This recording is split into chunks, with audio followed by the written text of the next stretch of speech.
इस संसार में भगवान कृष्ण और राधा की प्रेम कथा को एक अमर प्रेम कहानी के तौर पर देखा जाता है। जब भी कृष्ण की लीलाओं की चर्चा होती है तो राधा को जरूर याद किया जाता है, जिनकी दिव्य प्रेम कथा युगों युगों से प्रचलित है। लेकिन इस प्रेम प्रसंग में जब भी बात शादी पर आती है तो सबके अलग अलग तर्क सामने आने लगते हैं।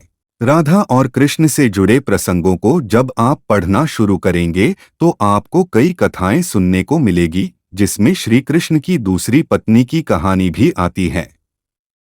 ब्रह्मवैवर्त पुराण की माने तो श्री कृष्ण के साथ राधा गोलोक में रहती थीं, लेकिन इसी गोलोक में कृष्ण जी की दूसरी पत्नी विरजा भी रहा करती थी। एक दिन श्री कृष्ण अपनी दूसरी पत्नी विरजा के साथ घूम रहे थे कि तभी राधा आ गई। वे विरजा से नाराज होकर वहां से चली गईं। श्री कृष्ण के सेवक और मित्र को राधा का यह व्यवहार ठीक नहीं लगा और वे राधा को भला बुरा कहने लगे। इस पर राधा को क्रोध आया और उसने श्रीदामा को अगले जन्म में शंखचूड़ नामक राक्षस बनने का श्राप दे दिया।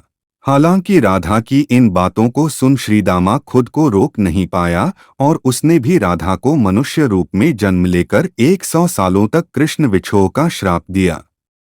राधा को जब श्राप मिला था तब श्री कृष्ण ने उनसे कहा था कि तुम्हारा मनुष्य रूप में जन्म तो होगा, लेकिन हम दोनों पास रहकर भी कभी एक साथ नहीं हो पाएंगे। हमारे पुराणों में रामचरितमानस का खासा महत्व है।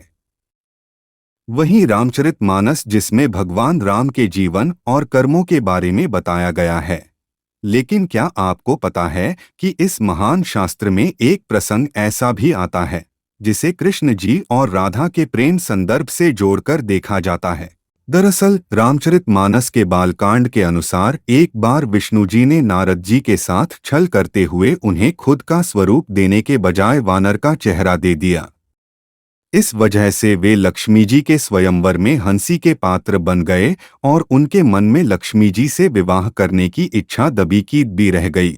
नारद जी को जब इस छल का पता चला तो वे क्रोधित होकर वैकुंठ पहुँचे और भगवान को खूब भला बुरा कहते हुए पत्नी का वियोग सहने का श्राप भी दिया।